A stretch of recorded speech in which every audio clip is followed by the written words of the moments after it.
Good morning. It is Monday, January 29th, 2024. It is certainly difficult to know how to start off a weather episode right now with all of the warmth that's going on around the world. We have several countries and continents right now that are, over the past several days, have broken records, all-time records. Let's start off, first of all, here in the United States with a couple of remarkable weather events that have happened in the Washington, D.C. area. The weather event number 1 and 2, let's say, you could even combine it into one, really is not necessarily remarkable, or it shouldn't be, but the Baltimore area, Washington, D.C. area did end up breaking an over 700-day snow drought. This happened last week as 3 to 5 inches of snow fell across that area. That's what happened. Take that back a week. Well, maybe 10 days ago or so. A week ago, Friday, there was the 2 systems in 1 week of inches of snow that accumulated. Computer models were a little bit underestimated, this just by a little bit. Snow amounts were about an inch or 2 higher than what was forecasted. So that was in a city which does receive snow just about every winter and has not received snow. So this is something which people probably looked forward to it. And then we come into this week and temperatures hit 80 degrees in Washington, D.C. That's that's right.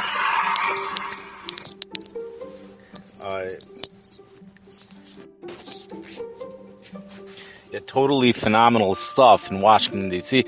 That is a record for the date that was set this past Friday, January 26th.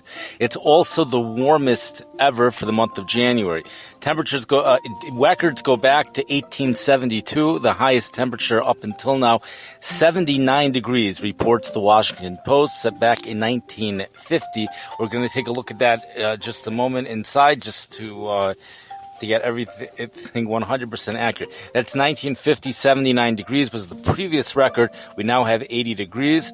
The record for 80 degrees, the earliest 80 degree that has ever occurred, was in late February. And on average, the first 80 degrees of the season occurs in late March. So we're 2 months above average, 1 month ahead of the record already for Washington, D.C. Baltimore almost made it. High temperature 78 degrees Friday, January 26th. The record for the date and the record for the month, 79 degrees, just like Washington, D.C. So Baltimore didn't quite make it. But this comes a week after receiving snowfall again, a solid snow for that area. Okay, now, we have some more warmth developing later on this week as an omega block is expected to develop later this week. This might be impacting portions of the northern plains in Canada and even other parts of the Midwest.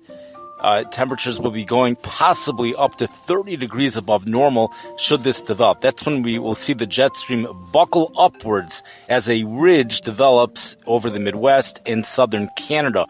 The storm track is expected to remain well to the south of this region. We also have a strong storm system diving southeast into North Carolina. Now, it's really only the Raleigh, North Carolina National Weather Service that I've seen that is referring to this as a strong storm system, probably calling it accurately based upon the barometric pressure. But it's also being called a Clipper system, a fast-moving system, moisture-starved system here in the Midwest, impacting the Chicago area Monday night into Tuesday. We're lacking on the cold air this year. Besides for that Arctic outbreak we had last week, we are lacking on the cold air. This Clipper system, once again, precipitation, unusual for January, beginning of February, for a Clipper system to be producing rain.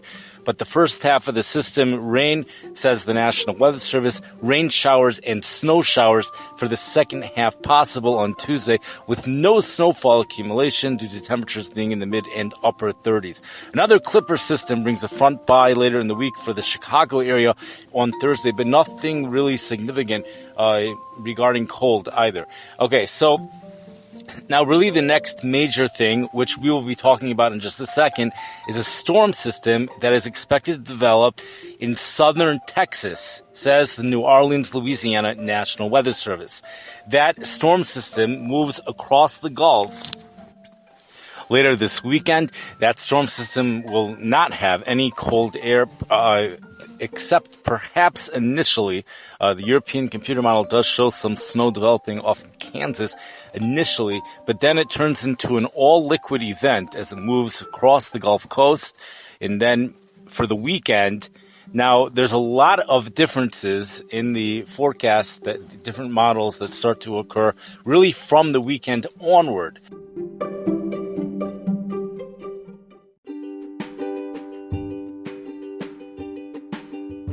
We're going to talk about, in just a moment, a situation that would bring significant lake effect snow to the Chicago area on a particular day next week. We're just going to mention the setup because there are people that are interested in knowing what type of a setup would bring lake effect snow to Chicago. Chicago does not get significant lake effect snow often. We're on the wrong side of the lake for it. But the European computer model sets up the exact weather scenario that's necessary to bring this type of event. We had this event last year, 2 years ago actually, at the end of January, we had an event that brought 3.3 inches officially to Chicago, but between 8 and 9 inches in Skokie and Evanston, places like that.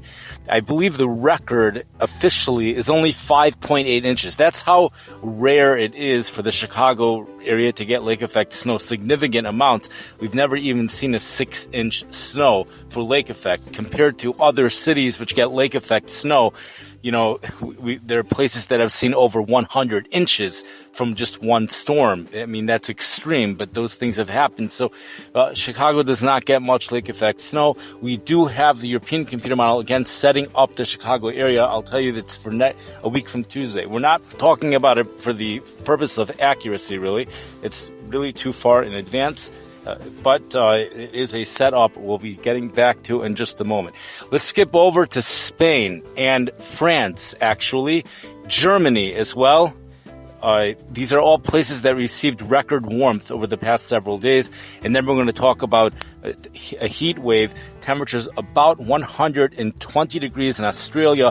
And then one of my favorite cities is Woolsdrift, South Africa. Just phenomenal stuff going on over there. Okay.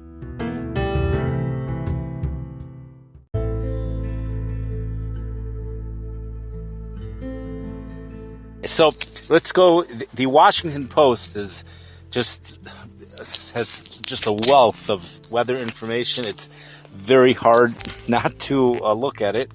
Let's just take a look at the Washington Post quickly. Just a few short things over there.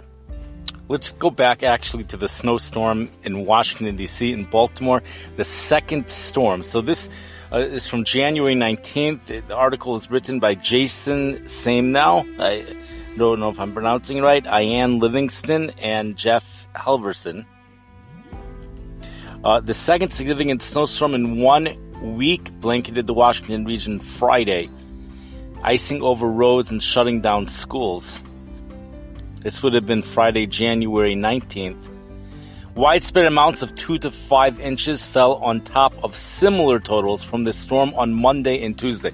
It's interesting that we actually spoke about this on this podcast well in advance, at a time when the National Weather Service wasn't even mentioning it. And then we also spoke about it in the beginning stages when the National Weather Service started to mention it, all based upon the European computer model, which in that episode, the European computer model said about 6 inches, which they were actually showing two different scenarios that could bring snow to the Baltimore area.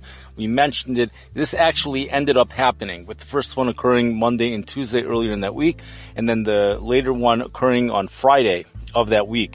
The official amounts, 3.7 inches was storm number 1 for Reagan National Airport, followed by 4.1 inches.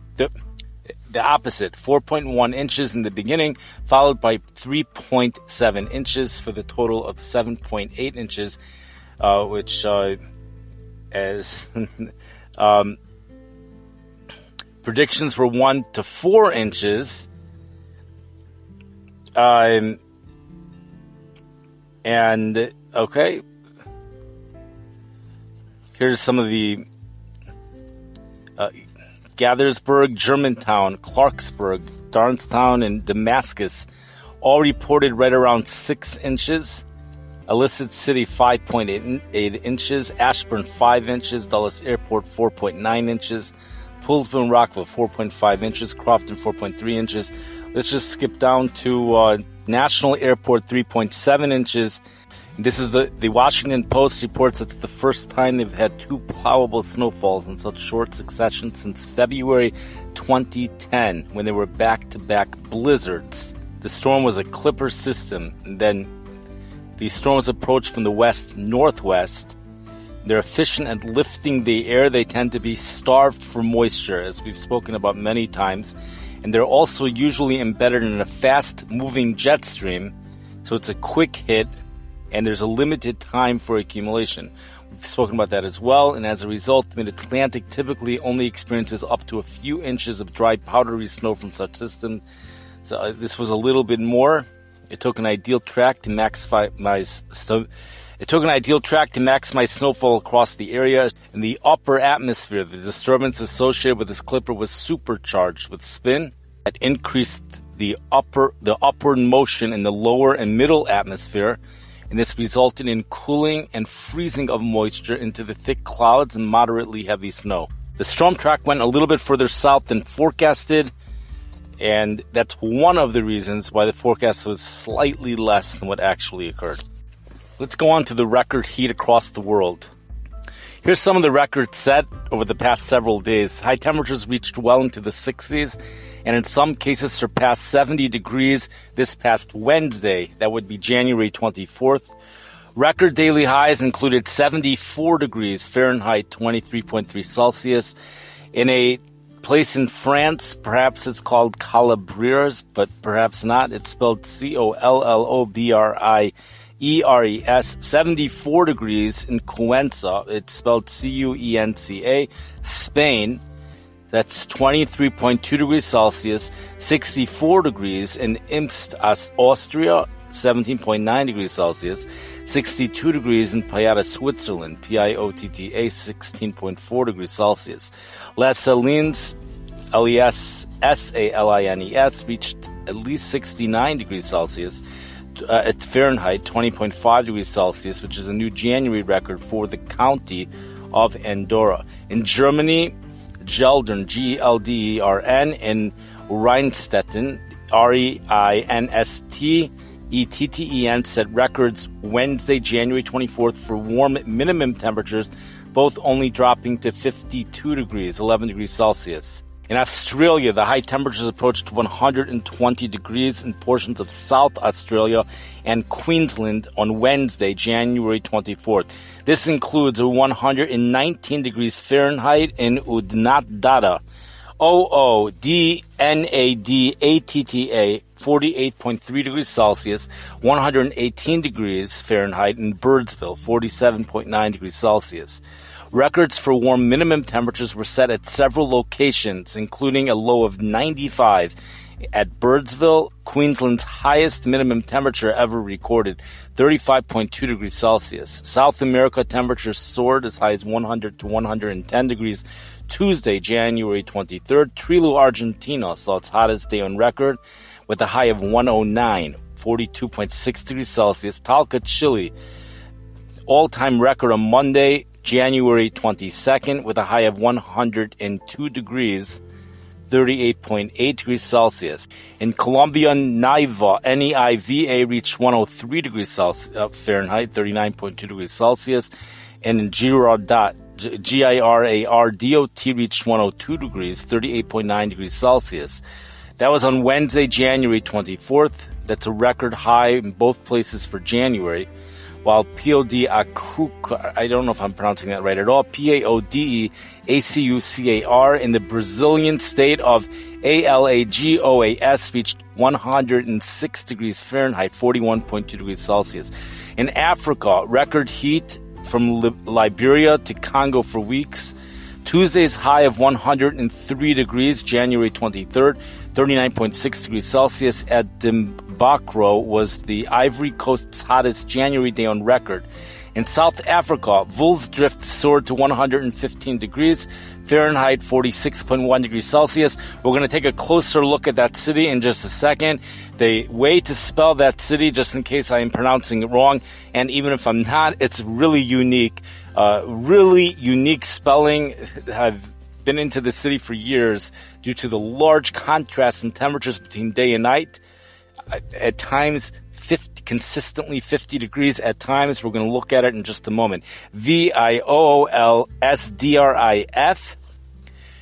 In Asia, this is the farthest north area where we've seen record warmth over the past several days. DAWEI, Myanmar, Myanmar, reached 99 degrees Fahrenheit, 37 degrees Celsius on Tuesday, which is the all-time, breaking its January record for the highest temperature, while the Maldives tied its warmest January temperature on record Wednesday with a high of 92, 33.4 degrees Celsius in Hanimadhoo. This is nearly 20 records were set in Tuesday for warm minimum temperatures in Japan, the Caribbean, the Mediterranean, and Mexico. All of those, they've seen record warmth for this time of the year as well.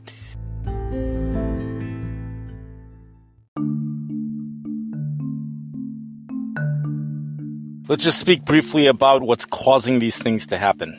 The main driving force behind all this, in my opinion, is the buckling of the jet stream. That's what's causing the warmth to develop. The reason why these are records, that I don't know why we're getting records right now, but when you have a buckling of the jet stream, you tend to get stagnant. A lot of times you get a blocking pattern of these domes of heat that become stationary over parts of land. The thing about this is that this is something, the domes of heat are something that usually develops much later in the year. It's not something that really develops in winter, but this winter it's doing it. We have it's considered like strong high pressure and the higher levels in the atmosphere. That's what a dome of heat is. We also have an El Nino. And another thing which we've spoken about before is leftover warm ocean water temperatures from the year of 2023, which was considered the warmest year on record in general on this planet. The Arctic Oscillation Index is also helping to keep the Arctic air up north.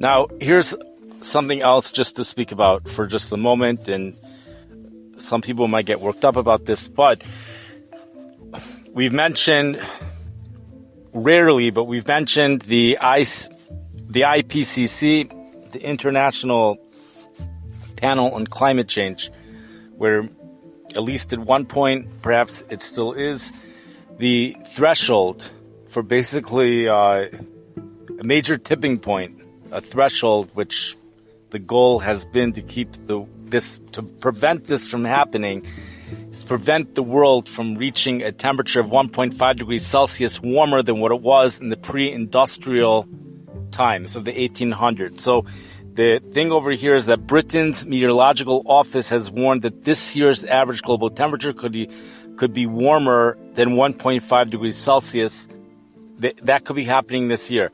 The one thing to point out is that the 1.5 degrees Celsius, if it does happen this year, we've mentioned before, it's only going to be temporary. It's expected to only be temporary, and El Nino is what's contributing to that. So when the El Nino falls apart, that global temperature would likely drop again. So we have not, the 1.5 degrees Celsius does not represent the tipping point for this year. And that's why there isn't such a reason to get so worked up about it right now. The NOAA, the National, NOAA, the National Oceanic Atmospheric Administration, said there's a 1 in 3 chance that 2024 will be warmer than 2023, and 99% chance that 2024 will rank among the top 5 warmest years.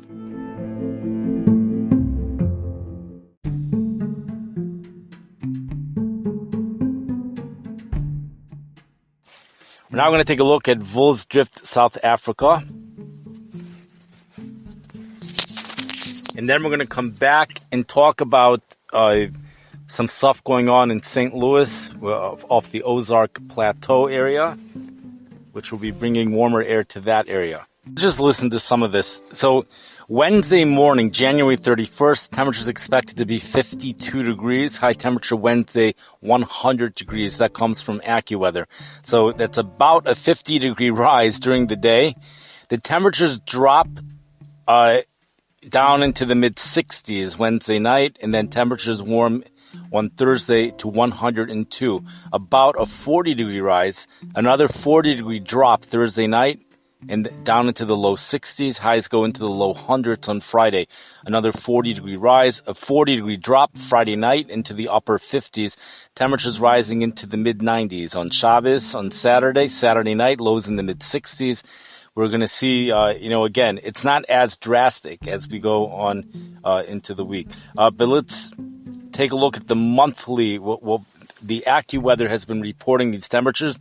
We've mentioned in the past that AccuWeather's reporting of temperatures sometimes, I've noticed that for places like St. Louis and other places, it's about a degree. Sometimes it could be a degree, sometimes even 2 degrees off from the official high, but it usually is not. It usually is on par with the official high. We've spoken about why it's possible that that happens.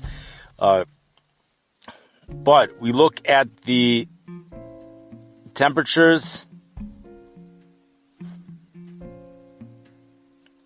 Really, the hottest temperature so far this month occurred Sunday, yesterday, January 28th, with a high of 104. We've been seeing lots of temperatures in the low hundreds.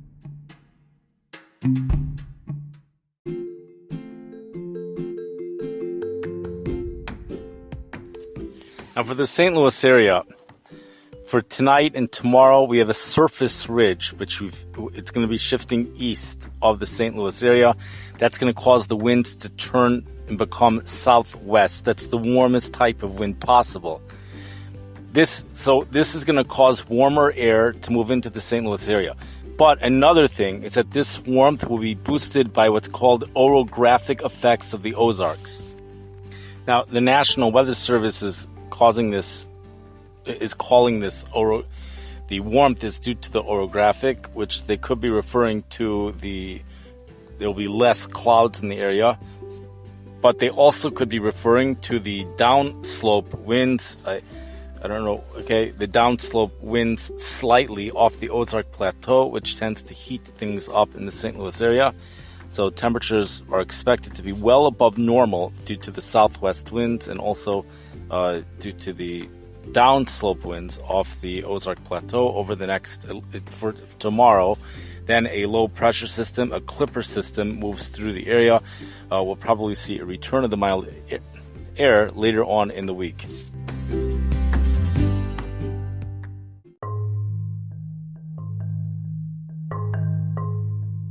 All right, let's go on and talk about the storm system that will be moving through the Gulf Coast this upcoming weekend, but also really focus more on the effects of a storm system which might be moving up the coast next week. It would be called a coastal low, but might not affect the East Coast.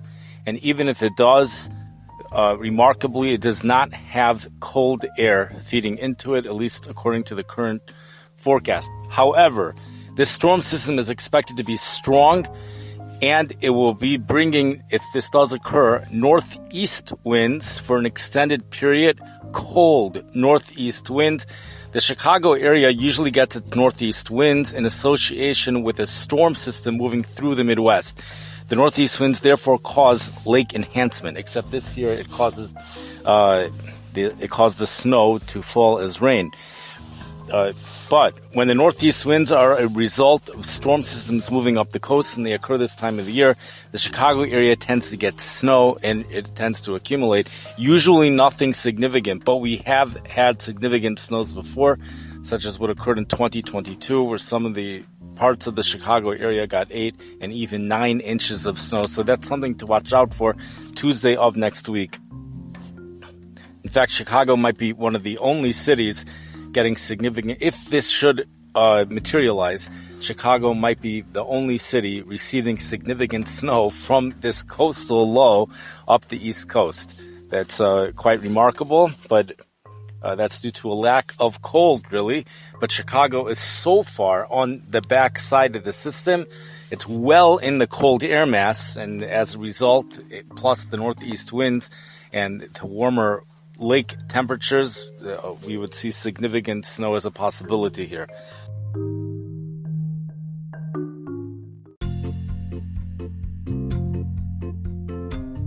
We've covered a lot. We've not covered it all.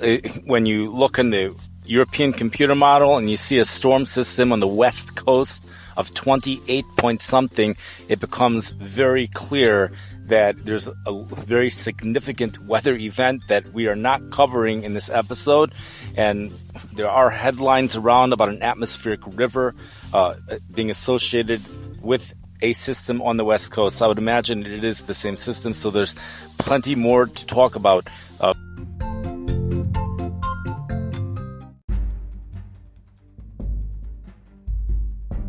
But what's interesting about the next week and what's been happening over the past week, number one, every year, again, we can't say every year, but many, many years, we have something called the January thaw. This is something that the New York Times speaks about more so perhaps than other papers, that it happens. They've actually pinpointed the dates between January 23rd to the 27th. That includes the Midwest and the East Coast. This year we saw January thaw as well. We were in a deep freeze before that from Arctic air, and places were snow covered, including the mid-Atlantic area, and all of that snow melted, at least for a large part of this country. That snow melted during that period as we saw a warm-up. And now we go back to winter, but we go back to an El Nino winter. And for those people that like winter, at least at this point, we still have disappointing stuff headed our way, at least for this week. And that's here in Chicago with 2 Clipper systems, and we may not even get cold enough for snow. And even if we do, no snow accumulation is expected. The next significant snow, the next possibility of significant snow right now is that Tuesday event, 10 days out, 9 days out at this point. It's Tuesday night into Wednesday even, but that's something really far out, and lake effect is something difficult to forecast even 24 hours in advance. So, but nonetheless, this lake effect, it would be associated with an organized storm system should it occur. We can mention it. The last time we mentioned stuff like this far out, it did end up occurring. So this is something we could mention. And also, it is the only, for winter enthusiasts, it's the only thing we have really upcoming that anyone's aware of right now. The Gulf Coast could be getting a lot of rain from a storm system moving across the Gulf Coast this weekend. However, the New Orleans, Louisiana National Weather Service has pointed out that as of now, the storm track is expected to remain so far south that the severe weather risk will be reduced. If there is a severe weather risk, to reduced, it would occur perhaps on the waters of the Gulf of Mexico. But that is also something that needs to be observed, is the storm track associated with that low pressure system. If that storm track should go a little bit further north, then there would be a severe weather risk for the Gulf Coast states.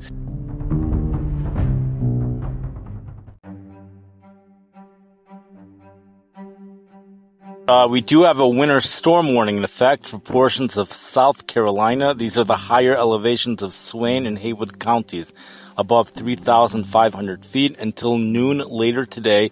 This is Monday, January 29th, for snow accumulations an additional amount of 2 to 4 inches, gusting as high as 55 miles per hour. This is going to produce slippery road conditions. The hazardous conditions could impact the morning commute. Gusty winds could bring down tree branches. A winter storm warning for heavy snow means severe winter weather conditions are expected or occurring. Significant amounts of snow are forecast that will make travel dangerous. Only travel in an emergency. If you must travel, keep a flashlight, food, water, and a warm blanket in your vehicle in case of an emergency. The National Weather Service asks to please report snow and ice accumulations by calling the National Weather Service toll-free at 1-800-267-8101. Again, that's 1-800-267-8101. Leave a message with your observation and the specific location where it occurred. You can also post your report to the National Weather Service Greenville, Spartanburg Facebook, or tweet your report using hashtag NWSGSP. Stay tuned to NOAA Weather Radio or your favorite source of weather information for the latest updates. Additional details can be found at www.weather.gov/GSP. The latest state road conditions can be obtained by calling 511. The Boston, Massachusetts has issued a winter storm warning in effect until 9 a.m. this morning. Heavy snow with additional snow accumulations up to 1 inch. This is for western Franklin and western Hampshire counties. Again, it's until 9 a.m. Eastern Standard Time this morning. Slippery road conditions, and this would impact the morning commute. They've also issued a winter storm warning for northern Worcester and northern Middlesex counties. Additional snow accumulations up to 1 inch. Anchorage, Alaska also has a winter storm warning for northeast Prince William Sound, as always, or as usual, Valdez, Thompson Pass. Snow in Valdez and Thompson Pass is expected to persist through at least Tuesday morning. Heavy snow may result in over a foot of accumulation through sunrise Monday. Total snow accumulations are expected to be in the range of 36 to 50 inches. A winter storm warning for snow means severe winter weather conditions will make travel very hazardous. If you travel, keep an extra flashlight, food, and water in your vehicle in case of an emergency. Anchorage, Alaska National Weather Service has issued a winter storm warning. In effect, this includes the cities of Glen Allen, Eureka, McCarthy, Paxton, and Slana. This was issued 11:26 p.m. Alaska Standard Time, Sunday, January 28th. Heavy snow with additional snow accumulations up to 20 inches along the Richardson Highway south of Tonsina, up to 10 inches of additional snow accumulations on the Edgerton Highway. This is for the southern Copper River Basin, Edgerton Highway, and Richardson Highway south of Tennessee until 7 p.m. Alaska Standard Time Monday. These are some additional details. This is expected to be a long-duration event persisting into Tuesday at least. Tonight through Monday morning are going to see up to a foot of snow, potentially within a 12-hour period, and up to 30 inches of new snow accumulation possible near the Chugach, CHUGACH mountains along the road system, with higher amounts in the mountains. Highest total snow amounts will be along the Richardson Highway south of Tonsina, with total snow amounts along the Edgerton Highway receiving up to an additional 10 inches. Areas further north between Glen Allen and Paxton may see 3 to 8 inches of additional snow. For their advice is just slow down and use caution while traveling. That's a place that is always receiving snow, so over there they handle it differently. We have the National Weather Service of Gray, Maine, has a winter storm warning in effect. This includes the following cities: Milford, Sharon, Hollis, Mount Vernon, Amherst, Gilsum, Jeffrey, Ware, Petersboro, Goffstown, Marlow, Sullivan, Surrey, and Keene. This is for western and central Hillsborough and the Cheatsar counties. Additional snow accumulations up to 1 inch for a storm total of 4 to 8 inches. This is in effect until 11 a.m. Eastern Standard Time this morning. Periods of moderate and heavy snow will combine with low visibility to create dangerous and driving conditions. The hazardous conditions could impact the Monday and morning commute. Morristown, Tennessee now has a winter storm warning in effect until 10 a.m. this morning. Snow showers over the higher elevation. Additional snow accumulations up to 2 inches, mainly at elevations above 3,000 feet, with higher amounts possible in the highest mountain peaks. This is for mountains of East Tennessee above 3,000 feet. This is until 10 a.m. Eastern Standard Time this morning. Plan on slippery road conditions and reduced visibility from blowing snow. Albany, New York has issued a winter storm warning. This includes many cities.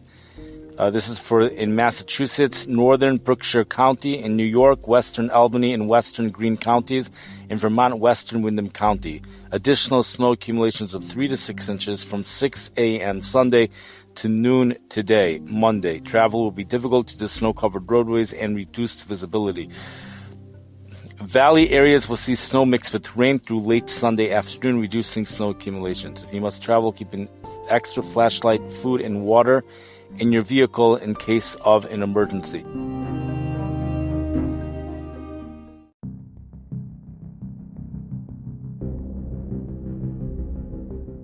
We have some other warnings in effect across this country, including a high wind warning, which is in effect for portions of the Juneau, Alaska National Weather Service has issued that for wind gusts up to 85 miles per hour. This is for the Prince of Wales Island and some other areas around there.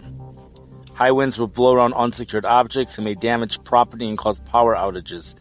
85 mile per hour gusts have been observed already. Honolulu, Hawaii, they have also issued a high wind warning until 6 p.m. this evening for the Big Island summits of Mauna Kea and Mauna Loa.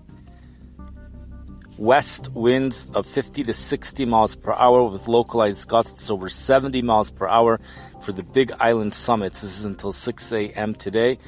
Impacts winds this strong can make driving and walking dangerous. The winds can forcefully open doors and damage hinges or slam doors shut. So I don't think you would want to be living over there right now, possibly causing injuries. The type of stuff you see in movies, really. The most dangerous warning over here that I see is the avalanche warning. So we are going to talk about that. It's too dangerous not to talk about.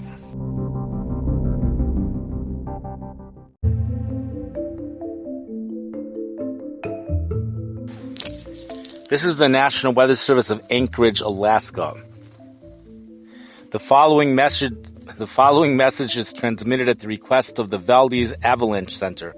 The Valdez Avalanche Center has issued an avalanche warning for the following areas: Valdez, Thompson Pass from 5 p.m. Sunday through 5 p.m. Monday. The back country avalanche danger is very high. Very dangerous avalanche conditions exist.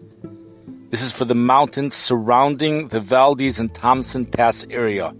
This is in effect from Sunday 5 p.m. through Monday 5 p.m. Alaska Standard Time.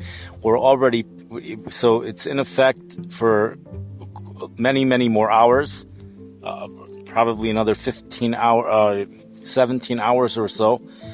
Continued heavy snowfall along with rising temperatures overnight will create widespread areas of unstable snow. Natural avalanches will become likely Sunday night, and human-triggered avalanches will be very likely. Avalanche debris may run into valley bottoms. Travel in avalanche terrain is not recommended. Backcountry travelers should stay off of and out from underneath slopes steeper than 30 degrees. Avalanches could run long distances. Similar avalanche danger may exist outside the area specified. Anyone who's ever seen a video of an avalanche, it's a total horror story.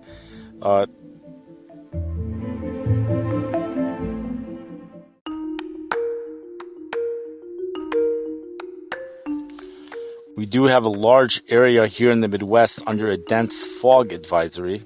We have other places in the New England area under a winter weather advisory.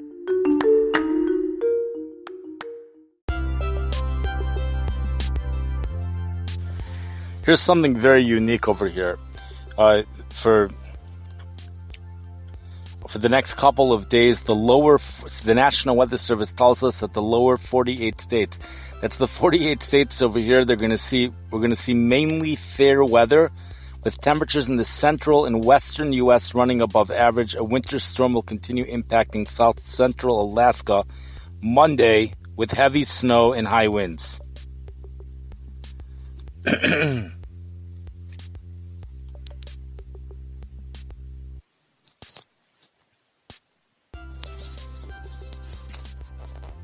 There were many records that were broken Sunday, January 28th. We have, put it like this, and then records that are expected to be broken on Monday and Tuesday this week.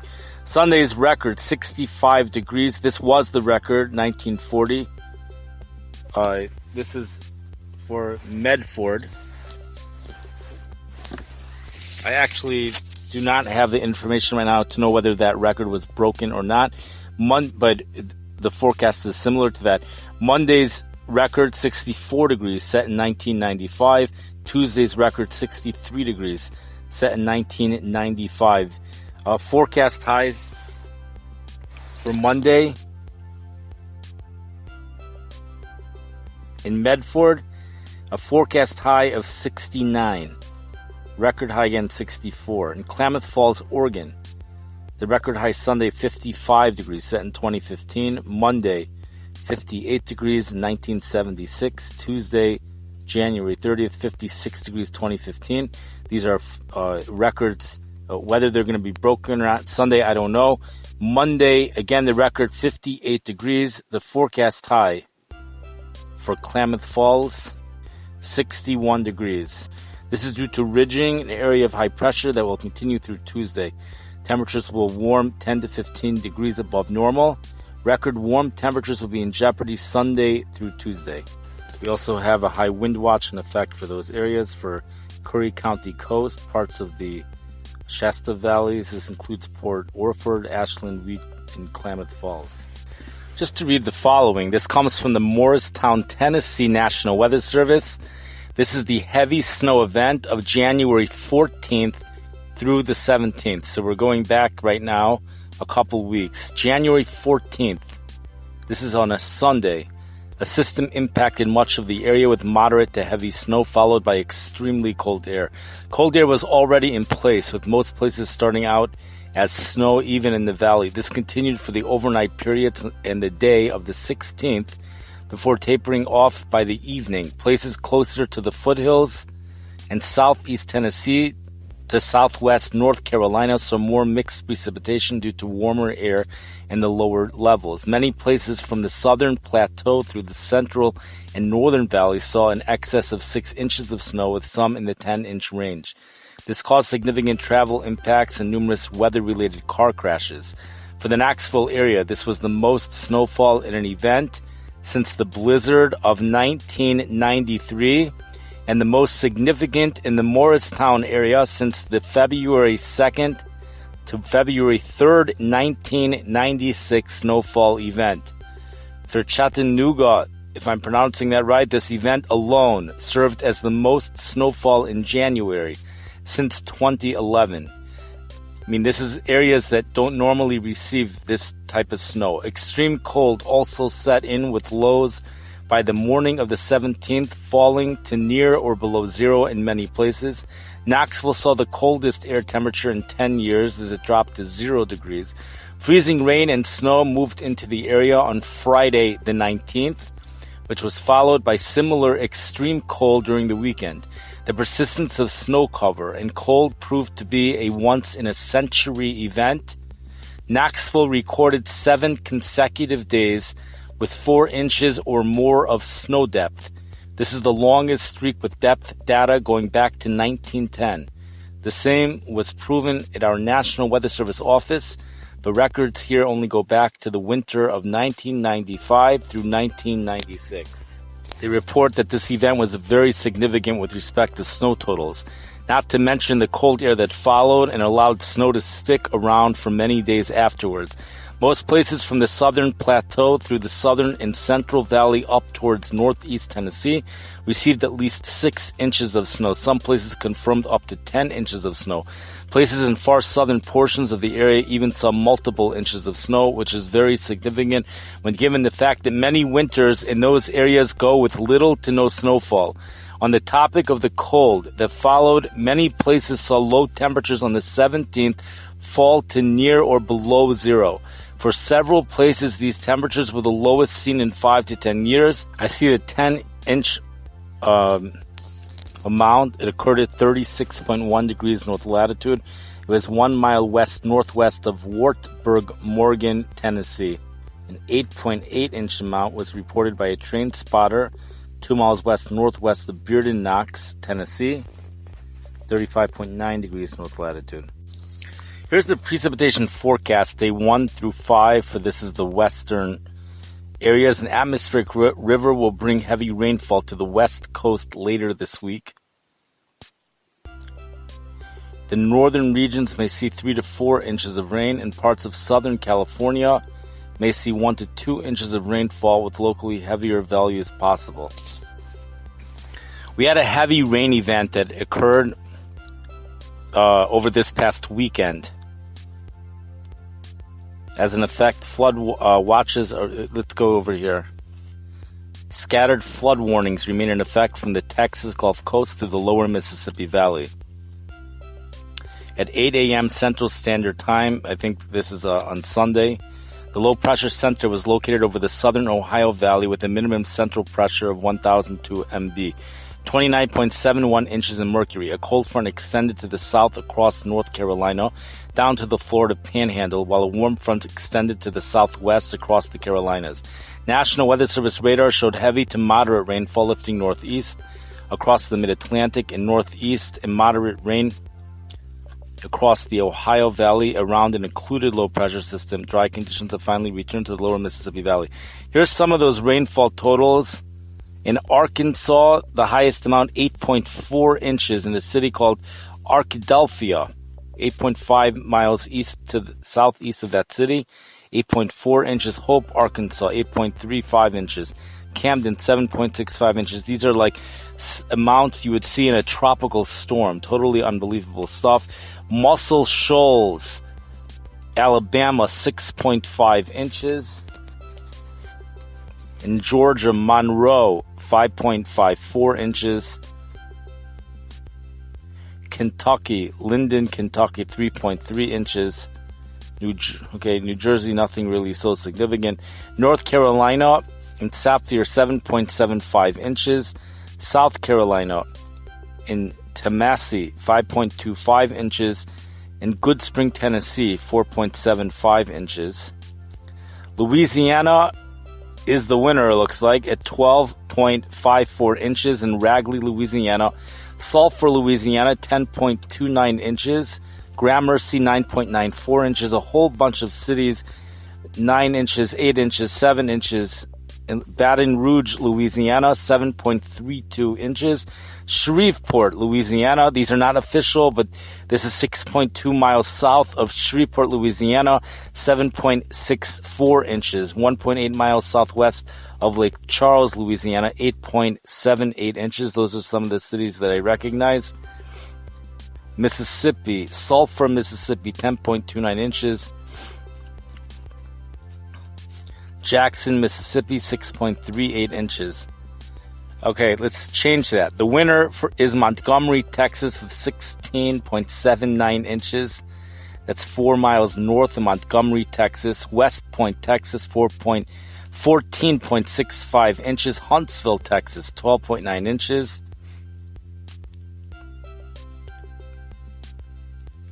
The low-pressure system is forecast to continue moving northeast across the mid-Atlantic region and move offshore into the Atlantic Sunday night into Monday.